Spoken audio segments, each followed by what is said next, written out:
So weADAPT is one of STI, so STI being the Stockholm Environment Institute's pioneering platform for knowledge exchange on climate change adaptation. And really, it's there to find, to discover, to share and connect adaptation knowledge. And really what we want with the platform is to ensure that useful and credible climate knowledge becomes as accessible as possible. weADAPT has been around for a long time. It was launched by STI in 2007, originally as a wiki for climate adaptation. And really in the past almost 20 years, it has grown tremendously, but also very organically based on our users' needs. And we feel that in some kind of ways, we stand at a really interesting moment because of AI, because of political changes. It's really important for us to continue to continue to be relevant in the current context. So we're very much keen to hear from our audience in terms of how weADAPT can continue to be a useful and relevant platform. And so the context for weADAPT was the same in a way 20 years ago, but that context, that rationale for having the platform has only become stronger. So the context is that as the climate crisis worsens, heightens, there's more and more climate adaptation knowledge that is being generated. And because of this information overload in a way, and this fragmentation of knowledge, it's become very difficult for practitioners, decision makers, researchers to find the right information. And on the other hand, what we have is unequal visibility. So those larger institutions generally have greater visibility and communication capacity. And this makes it harder for local, indigenous, and practitioner knowledge to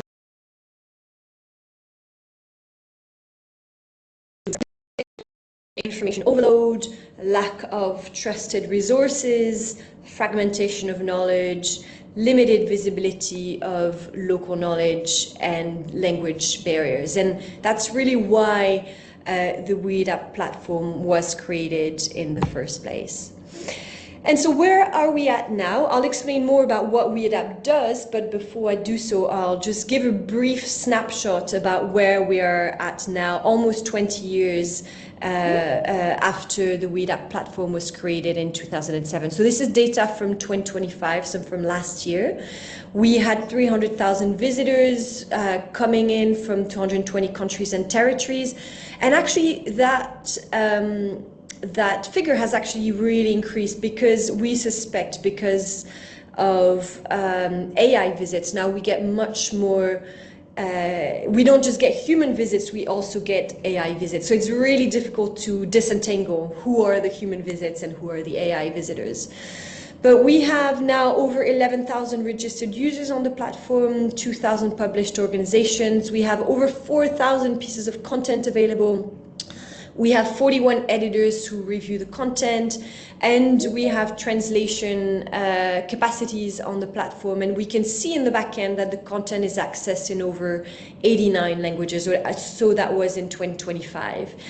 Below, you can see the top 50 countries accessing the platform. So not all of them, just the top 50. And you can see that there's a spread around the world across most continents, with really peaks in traffic coming from Europe, South and Southeast Asia, East and South Africa, North America, and to some extent in Latin America as well. Who uses weADAPT? So we've done surveys to really understand who our audience is, and the result is it's a mix. It's a question we often get, but it really is a mix in terms of the researchers, the consultant, but also those who are working more on policy, on practice, the program managers. And I'll explain a little bit more about how those different audiences use the platform. But what weADAPT isn't, who weADAPT isn't for, in a sense, is it clearly isn't for the private sector or people working very specifically on the private sector, although we do have quite a lot of information on climate finance. But it isn't for private sector companies working on adaptation technology, for example. It also isn't for a very general public. weADAPT is a platform for people who are interested or working on climate change adaptation. So what can people do on weADAPT? I will come back to that in the presentation, but just to give you a very broad flavor to start with, there's 3 things people can do. They can explore the knowledge, they can learn from the content that's there, they can share their own work on the platform, and they can use weADAPT almost as a networking platform to connect with one another. I will come back to each of those, so I won't spend too much time on this right now. But what I thought would be useful would be to explain from different types of audience that we have on weADAPT, how they use the platform, because it is really quite varied and different people can get different things out of the platform. And this is also where we'd love to hear feedback from you on, depending on what your needs are, how weADAPT could continue to strengthen your work. So an example, a day in the life of an adaptation practitioner. So this is Maria, she's developing heat adaptation strategies. And what she needs is to understand how other cities are addressing heat stress, what works and where, to identify effective adaptation measures, to access guidance on planning and implementation, and to connect with experts and organizations. And so she uses weADAPT to find case studies from other cities, to access guidance, to explore evidence of what works, to follow key themes and emerging trends, to connect with practitioners, and to share lessons from her own adaptation planning process. And we can come back to those. I think there's different degrees to which weADAPT can help those points. So now here's a researcher doing work on nature-based solutions in small island developing states. And again, here he needs to identify different case studies from island context, understand what evidence exists on effectiveness and outcomes, find grey literature, not just academic literature, track emerging themes, gaps in research priorities, and connect with researchers and practitioners working in SID. So for example, being a researcher, he may want to interview people in those countries, in those communities, and so he may use weADAPT for that purpose. And so, yes, he searches across some of our themes. We have a theme on nature-based solutions. We have another theme on small islands. He can use our map of case studies to find case studies. He may use weADAPT to access knowledge that isn't just through academic databases. And he can use weADAPT to connect with other professionals. We have, for example, an active community of practice called Kerry Coast on coastal resilience in the Caribbean specifically. And he may also use the platform to share his own work. So now, a day in the life of an NGO practitioner.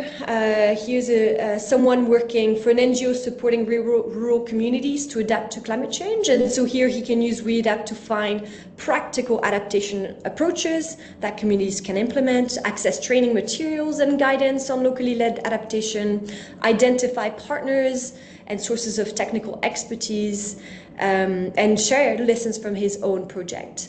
And so again, here he uses weADAPT to find case studies, access guidance, learn what has worked and not worked in similar projects, connect with others, and promote his own work. And finally, here's someone who's working more at the policy level in terms of advising government on the development of a national adaptation plan. And so there, what she needs to do is understand the broader picture, the international good practices and policy approaches, to access evidence, to learn from experience. So really connecting that global lens with the more national lens.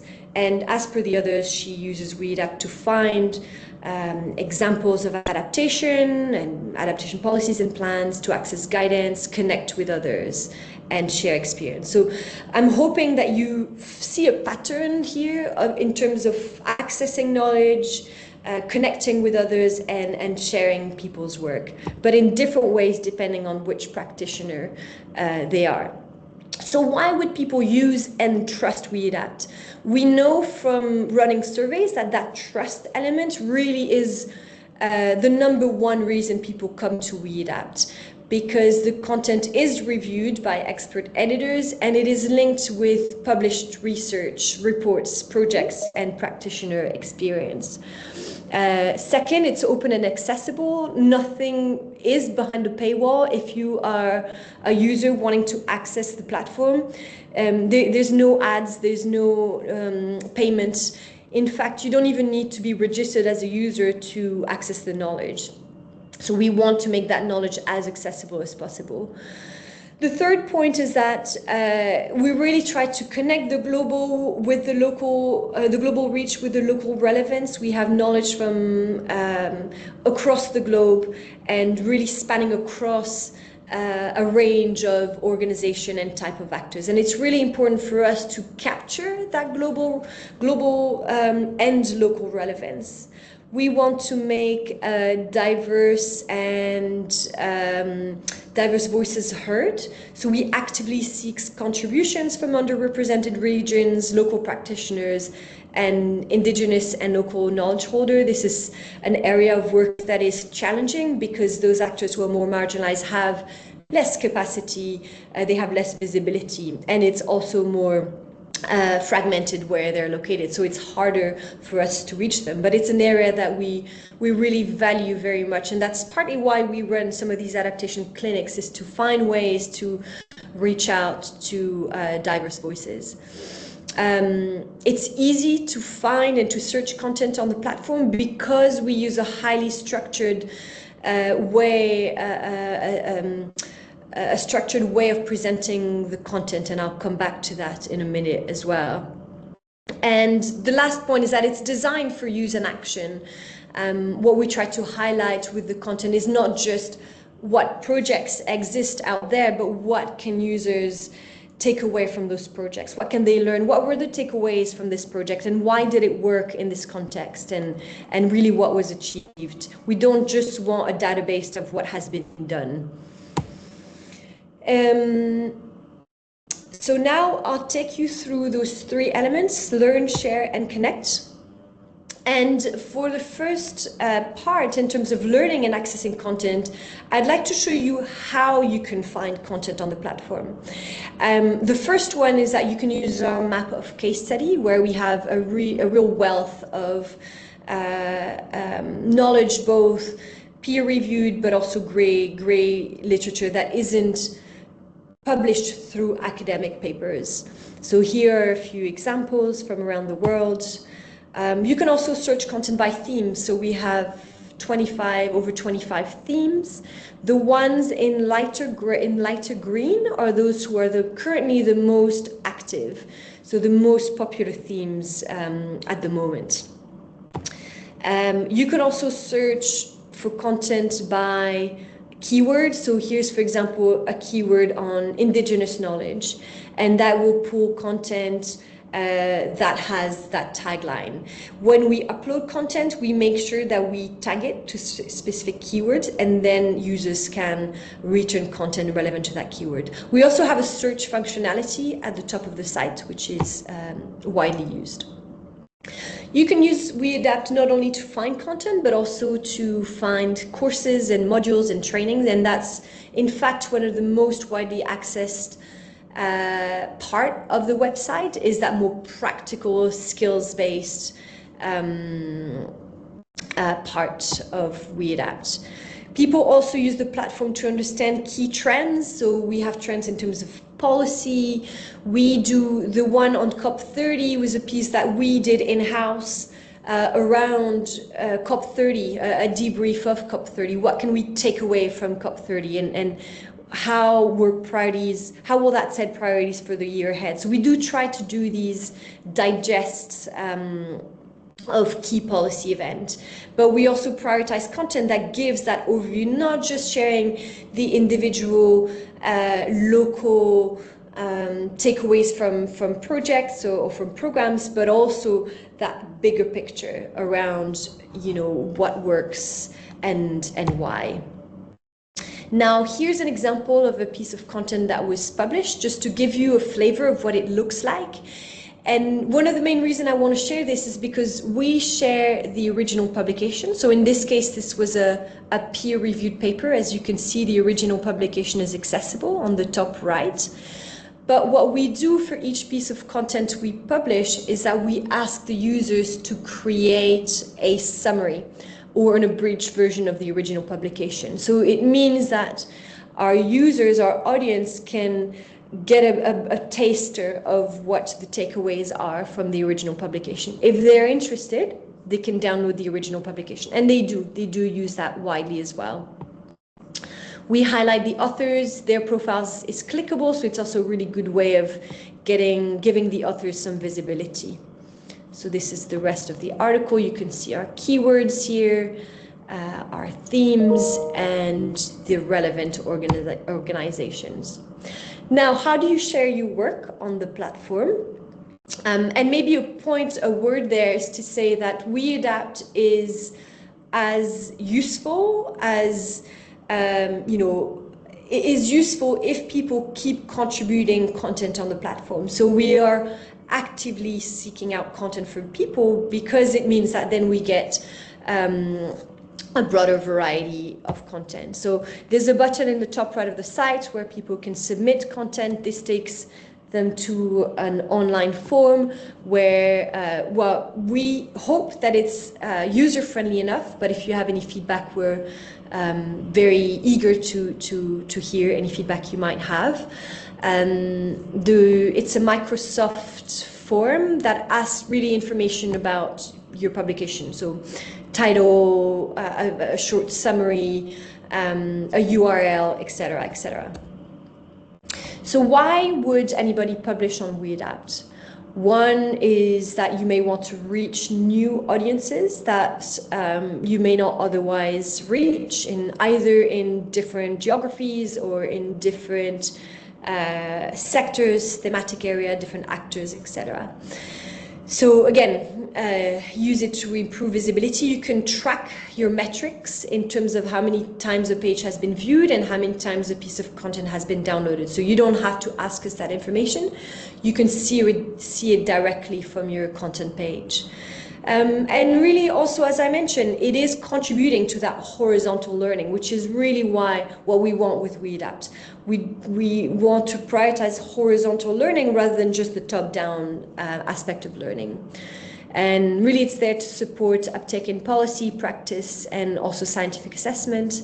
And we're hoping that it will increase use and impact. So here's the publishing process in a way on weADAPT to give you a very broad flavor. So a user would upload content using our form. Then the piece of content will go through an internal review process to ensure that it is of high enough quality and that it is relevant for the platform. Then we would publish the content on weADAPT, and then we would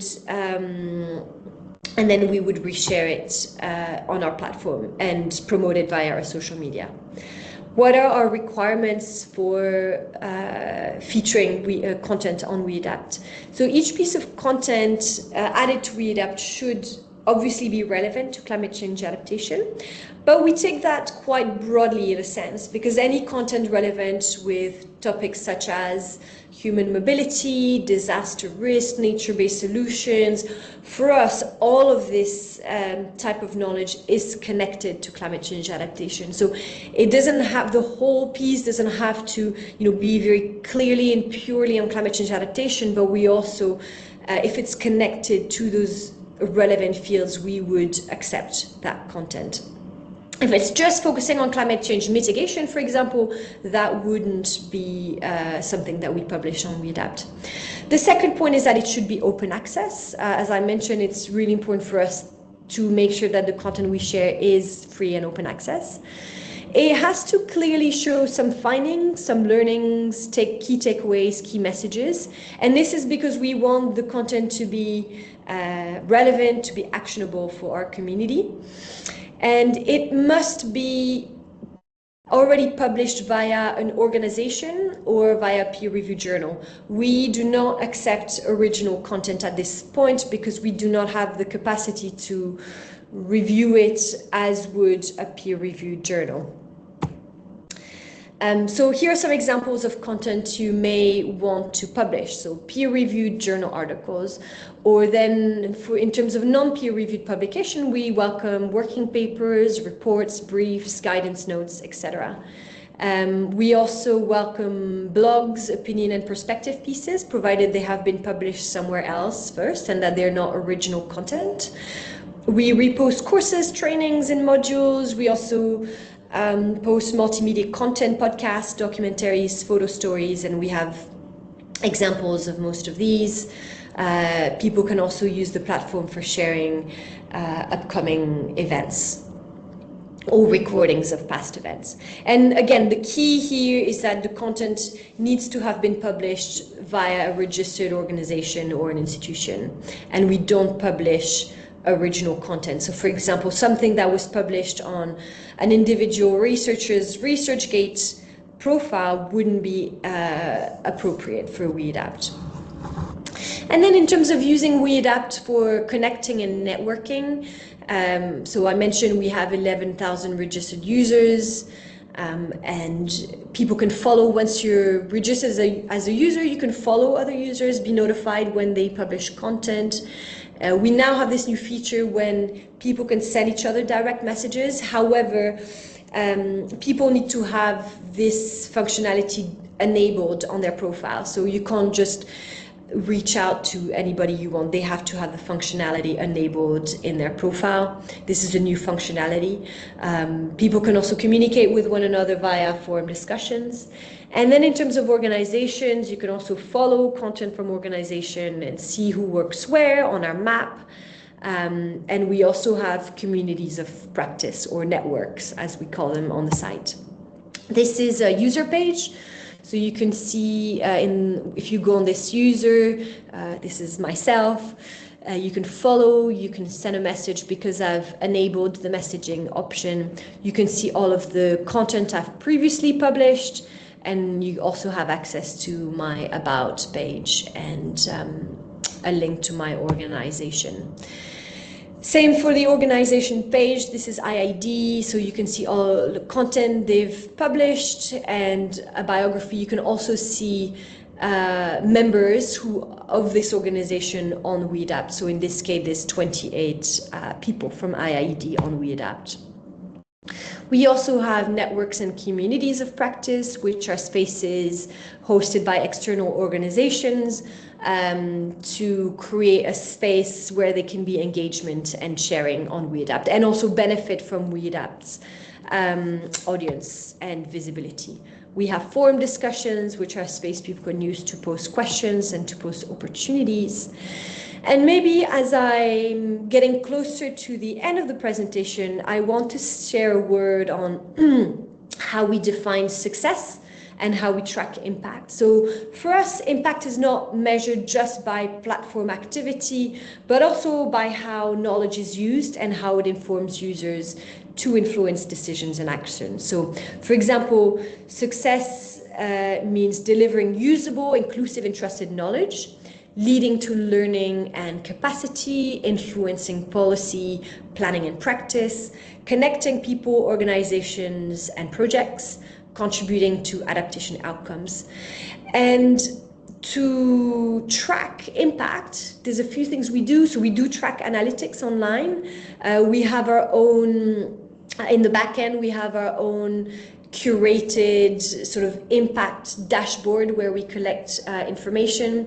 We also run surveys with our users, and we lead interviews with our users. And this leads us to this impact map where we highlight stories about how weADAPT has helped our different users around the world. This is a map that we will continue to populate as time goes, but here are a few examples. So from Sri Lanka, in terms of informing the chapter on vulnerability and adaptation measures in the country's third national communication on climate change. In Japan, inspiring the design and evolution of the of Japan's national climate change adaptation platform for Asia Pacific region. In Uganda, informing national adaptation plans. In Ethiopia, being used by the Ministry of Water and Energy. We can see, in fact, that the Ministry of Water and Energy uses weADAPT on a regular monthly basis. We can see there a regular audience on weADAPT. And in Zimbabwe, in terms of training, training farmers on climate smart agriculture. And so key areas going forward, some key areas of work that we're prioritizing. One, and that's partly because we have such a wealth of, such a large database on weADAPT from the past almost 20 years. And so we're at a point where we want to have take a good look at all this data and run a study to understand what works and what doesn't, for whom, under what condition. And this also connects me to that last point on knowledge synthesis. Now we have all this wealth of information. I think what people want is to also understand key trends. So we're also prioritizing content that does not just share the granular information, but also that eagle-eye view about what are the key trends and what's important to know when you're working on climate change adaptation.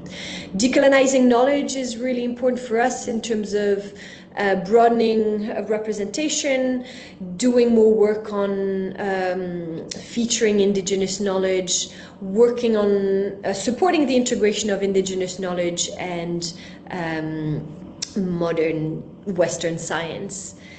And finally, on a point on supporting climate assessment. So I think weADAPT is valued because it doesn't just have peer-reviewed literature, but it also is a repository of great literature. So there's a real potential there in terms of supporting climate assessments like the IPCC, for example.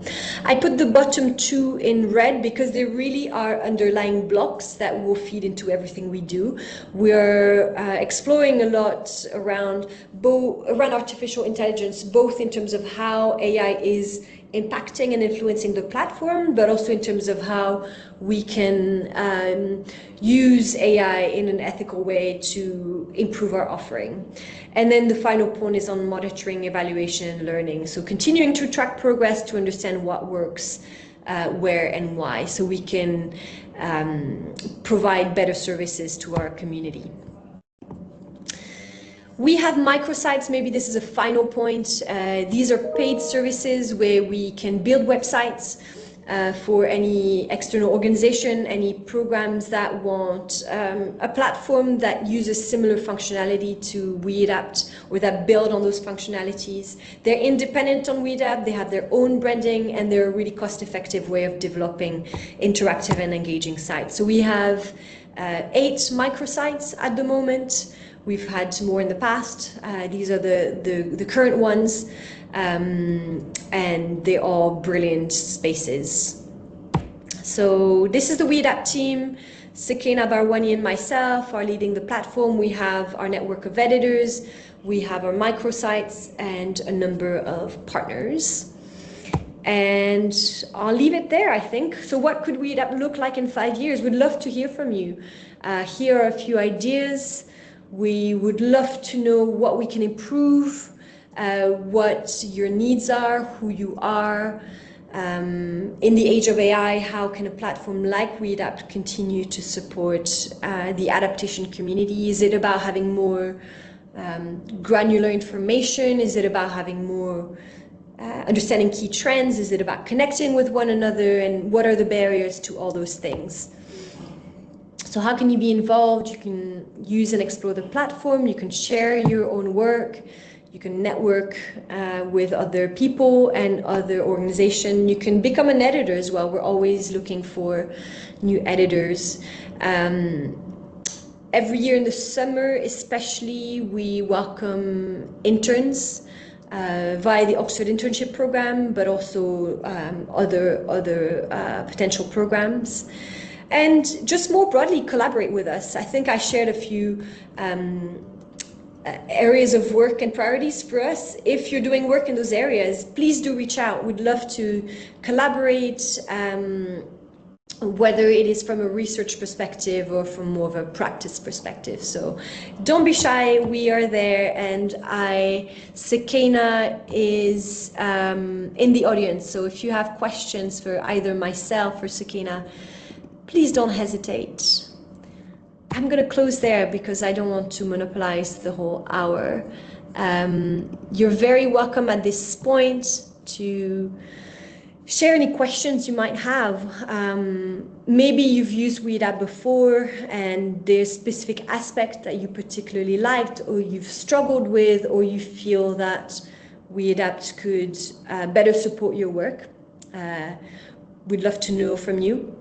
Also, if you've never used the weADAPT platform, also I'd love to hear from you in terms of what your needs might be. So I'm gonna stop speaking now and just see if there are any questions.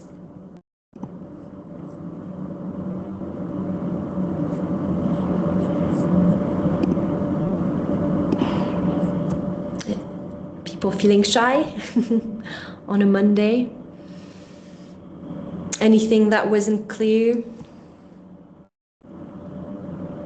Yes, Sam. Hi, Elise. Thanks for that. I thought I'd get the first question in.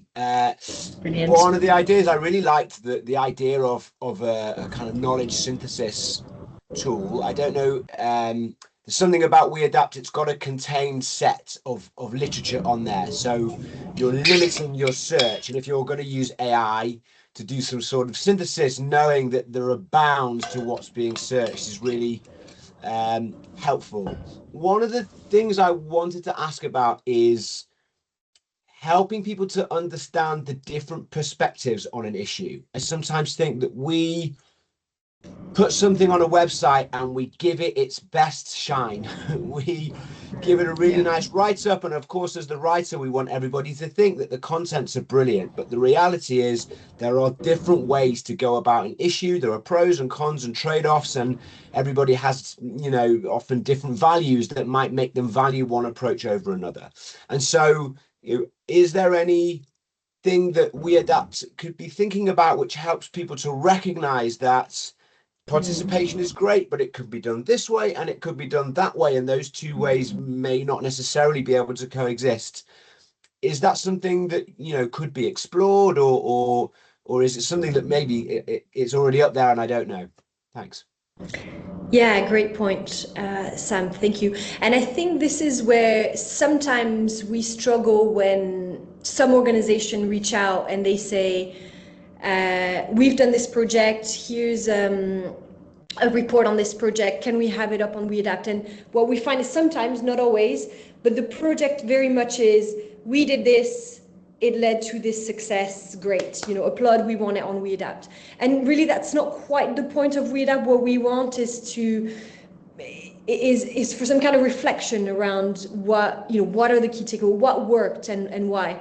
And this is why sometimes actually academic literature is a little bit better, because there's that kind of reflection, there's that method for assessing why something worked and why something didn't. So I think it's a really good question around how we could prioritize that. Something we've been thinking about with Sakina is, if there's a report from an organization that they want published on weADAPT, perhaps we could capture a short video from them, like a 1-minute introduction to that piece, but to offering a little bit more of a reflection on the project. I don't know if you think that would be a good idea. Sakina, you're welcome to also jump in here if you have other thoughts.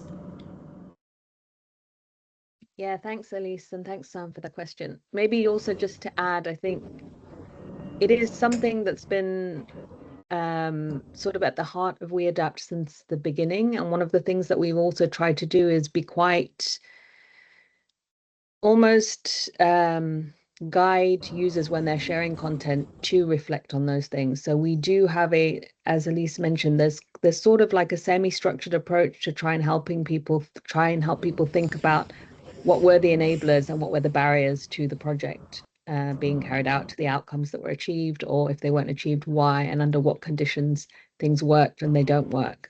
So there is an element of that, but obviously there's this trade-off between trying to really encourage participation and contribution to the platform and not putting people off. So yeah, it's that fine balance always that we're trying to sort of navigate. But yeah, as Elise says, it's something that we do think about quite a lot, and a sort of analysis of all the data that we have in terms of bringing out those enablers and barriers to adaptation practice is something we're thinking about quite a lot at the moment. So maybe that would tackle some of the things you're talking about, Sam.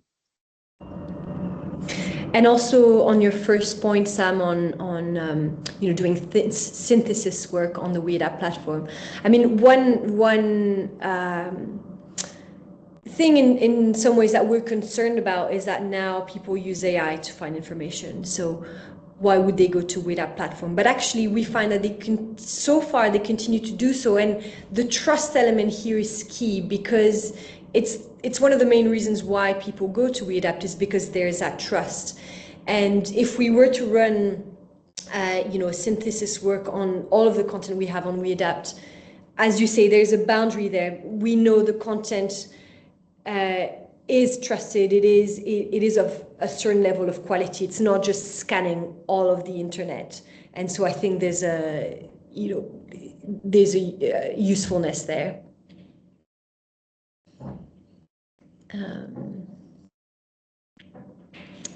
Yes, Shruti. Hi, thank you for the presentation. I've used weADAPT before, but it was helpful to get kind of an overview of everything that's there. I was curious, kind of regarding what you had just said about having all of this knowledge on the platform. Is there some way to like programmatically access it? Because I'm doing a PhD, I'm doing research on adaptation globally, and I'm using like large language models and like natural like text analysis tools, and a lot of previous research has focused more on like scientific articles and other data sources that are a bit more easily accessible, and I'm trying to see if there are other data sources that can include more sources of knowledge, which I think weADAPT does have, and so I'm just curious if there's a way to kind of programmatically access some of the information on the website. Thanks, Shruti. And actually, that's a question we've had before. Maybe I'll hand over to you, Sakina, for this one. Thanks, Shruti. So programmatically between other platforms, we do have access. So we have an API which allows us to share content with other adaptation platforms that might be focusing on slightly different specialist topics, and vice versa. So we also bring in content from other platforms. That's not really available from an individual perspective, or like as a way, there's no way to really mine the data internally. But it's something we're looking at. For example, with one of our microsites, for example, hosts lots of adaptation solutions related to mountain regions. And this is a sort of discrete set which would be useful to download and analyze. So internally within the project that does happen, but we haven't expanded that to be beyond sort of user bases within the projects that are on the microsites, for example. It's something we could look into. And again, I guess with the question of how we look at synthesizing knowledge within the platform, potentially using AI and reviewing that process, we may try and do something like that. But thanks for the question. We should definitely keep it in mind. Thanks. Yes, Mikhail. Go ahead. Hi there. Just a couple of questions. Thanks for an excellent presentation and just well done on the platform in general. If I recall correctly, and I do apologize, I was kind of going on and about here while listening to the presentation, but did I hear correctly that largely the content there is determined by whoever uploads their material or through that form, right? So it's that, but also we add content. So it's a combination. It's a combination of users uploading content, and also us seeking out content.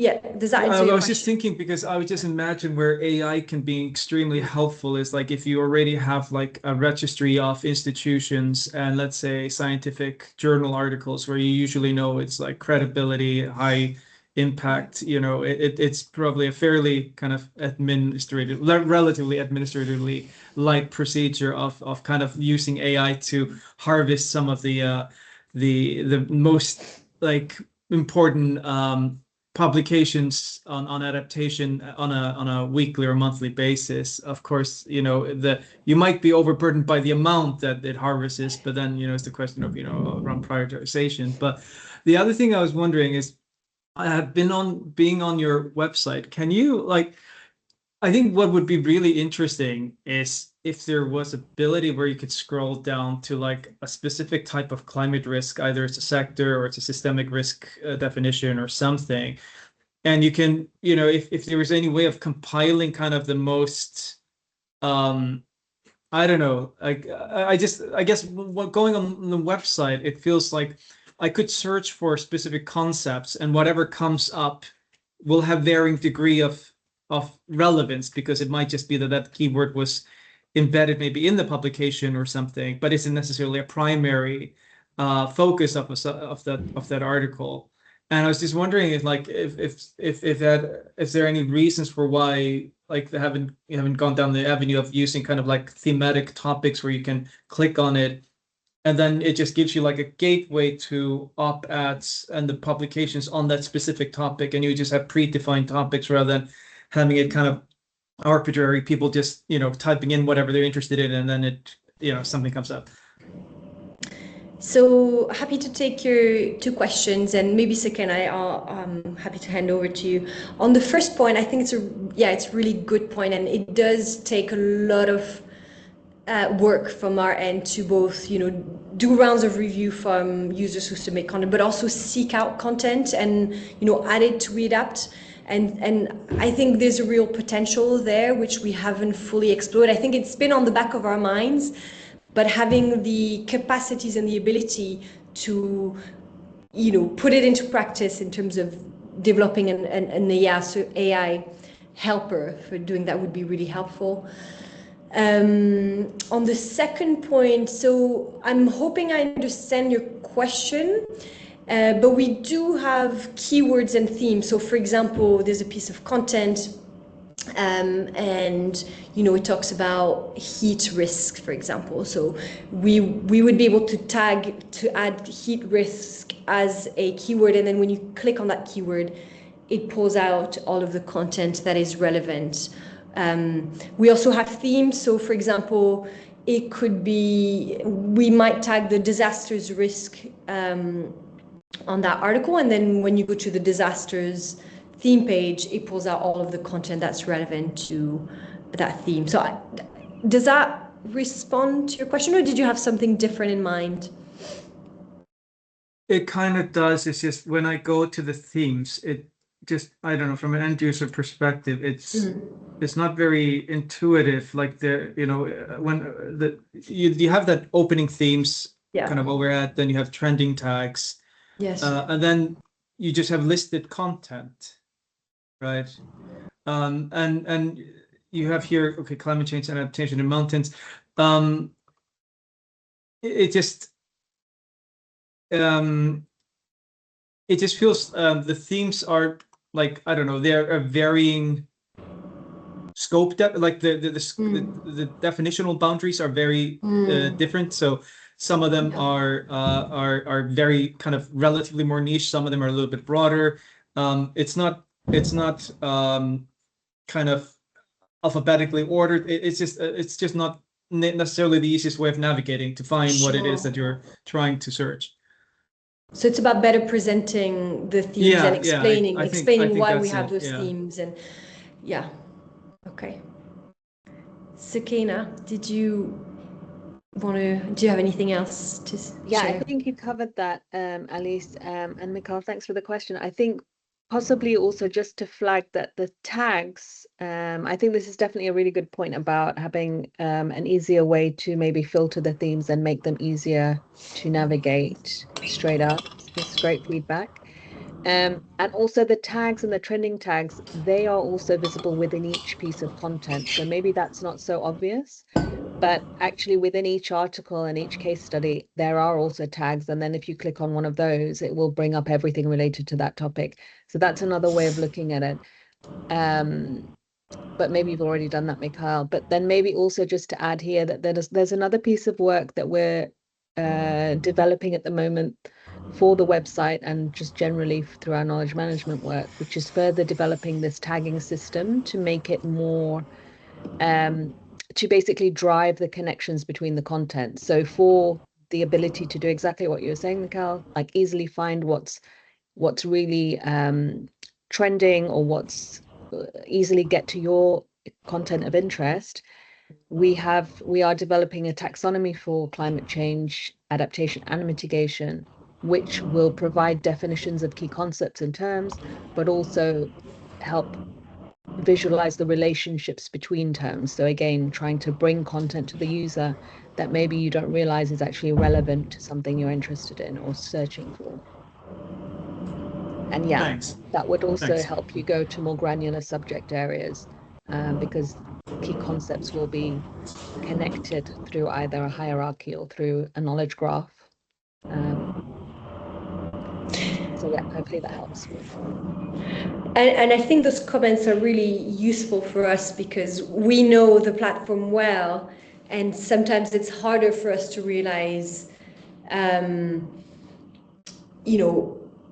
does it make sense, the weADAPT platform? Does it make sense how we present content? And there's so much information out there. What are the barriers to accessing the right type of content? That's something we're really keen to hear feedback on, because we know if we're looking for a specific type of content, we know where to look for it, because we have this overarching understanding of the structure of the site, but not everyone does. So it is very helpful feedback.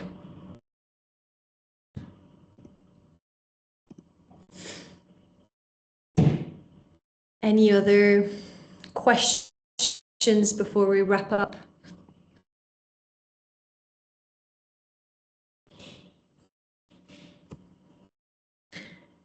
Anybody who'd like to share a little bit more about their work or how they have used the weADAPT platform? I also see Pretty in the audience, who is managing the Adaptation Research Alliance microsite. So if you have any questions for microsites, Pretty is in the audience. Hi, Elise. You've put me on the spot now. Hi, Pretty. Hi. Good to see you. Yeah, good to see you. And thank you very much for this presentation. From the point of view of being a microsite on the platform, like our experience so far has been great in that we see new knowledge literally every time we are clicking on our site come across. So it's not just the ARA content that is coming up. We also see other information that is linked to ours pop up on our site, so which is helpful in that then our site is offering fresh information to users. I was wondering, like, how do we bring in more users from underrepresented areas, like, for example, from Pacific countries, East Asian countries?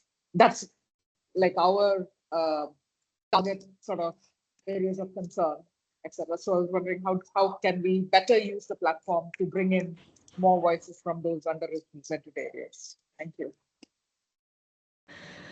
I think there's almost two sides to that, and inevitably one has to be outside of the platform itself. It has to come from direct engagement and really reaching out to different communities, and so that's one element.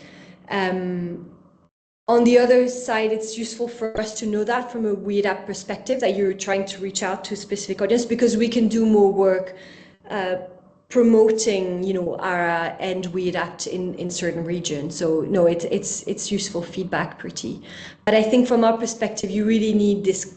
You can't just rely on the platform. There also needs to be that element of engagement, and I know you're doing it already, but just for other microsites or other platform purposes, you need that joint in-person engagement, or at least person-to-person engagement, and then the platform, the online engagement. True, I agree. Yeah, we are working both for the in-person engagement, and then of course we'll try and get this all done. But thank you. Yeah. And maybe I can say a word on the Kerry Coast community of practice we have on the platform, which is about building coastal resilience in the Caribbean. And it was a demand-led community of practice that combines, I mean, essentially they already had a sort of network in place in the Caribbean, but they wanted an online space to co-host it. So the work was already going on, and they are doing trainings in person. They're very active in the Caribbean, but they wanted an online space almost as a repository and as a space to showcase the work that they've been doing, and possibly, you know, recruiting more people through that process. So I think it's a good example of embedding both the in-person and using the platform as a showcasing and a repository, and trying to get more visibility from that in that way. Also very useful for funders and for other other ways. Okay, we've got 5 minutes left, but if there's no questions, we might just close here. Final call for questions or comments or reflections. Okay, hello, can I speak? Yes, of course. I can't see who's Yeah, speaking. Oh, yes, Maxwell. Yes. Yes. Thank you very much for your excellent presentation. Yeah, I think I met you during the CBA conference in Philippines. Yeah. So I think I would just want to comment on my work, because you said if we can also share what we are doing. So from my end, we are working on urban histories in informal communities in Africa. So specifically, we are working in Ghanaian informal settlements. And we are using a thermal camera to capture the street temperatures in the settlements. We are also using data sensors to monitor indoor temperatures within the communities, and also trying to understand. So this one, we are more or less using it to create like a proof of concept, how we can help implement interventions that are more technically driven and also socially sensitive. So we also working with the communities to come up with some sort of locally led adaptation interventions in the community. So I would be very happy that aside maybe publishing in the traditional journal articles, we can also utilize the weADAPT platform to also kind of share our findings to other audiences. I think for now, we've had some articles that have been published, so I will try and send that one through. Then I'm hoping that the other ones that are in place, we can also utilize your platform to enhance the readability of our research. Thank you very much. It's really nice to see you here again, Maxwell, and I think your work is very relevant to weADAPT, and great that you already have some papers, but also we're very keen on any kind of gray literature. You know, maybe you would have photo stories, or even you know, if you ever do podcasts or blogs, that's very much something we'd be able to host on the platform, or reports or anything. So please do share the work that you've been doing. That would be great. Thank you very much. Nice to see you again. Thank you. Good. All right. I think we might leave it there. And this is a final sharing. Anybody wants sorry. to do? Can I ask? I think this is a quick one. I think you also mentioned about editors, right? Yes. So for the editors, I think because most of the work that you published are already others that has been peer reviewed. So the editors, are they also going to review the published work that are being submitted to the weADAPT platform? And also, if you want to become an editor, what would be like the process or procedure? If you want to help with the editing process too. Yes, good question. It's not something I talked about so much, but the role of an editor for the weADAPT platform is a little bit different than an editor for a peer-reviewed journal, because in a sense, what we want the editors to do is one, check the summary that the user has submitted to capture the original publication. So making sure that the summary is relevant, that it's clear, that it's of quality, that it really highlights the key information from the original publication. So it's focusing on that summary, but also providing a general vetting sense around the original publication, but without going into as much detail as the peer-reviewed, because in a way the content has already been published either through an organization or through a peer review process. So it's not as in-depth. And we do, yes, we do. If you're interested in to learn more about the editor role, I can share more information by email, Maxwell. Oh, okay, that would be great. Yeah. Thank you very much. Brilliant. Okay, well, thanks so much, everybody, for joining. I'm glad I didn't have any mic issues this week. Thanks for making the time, and wishing you all a great week ahead.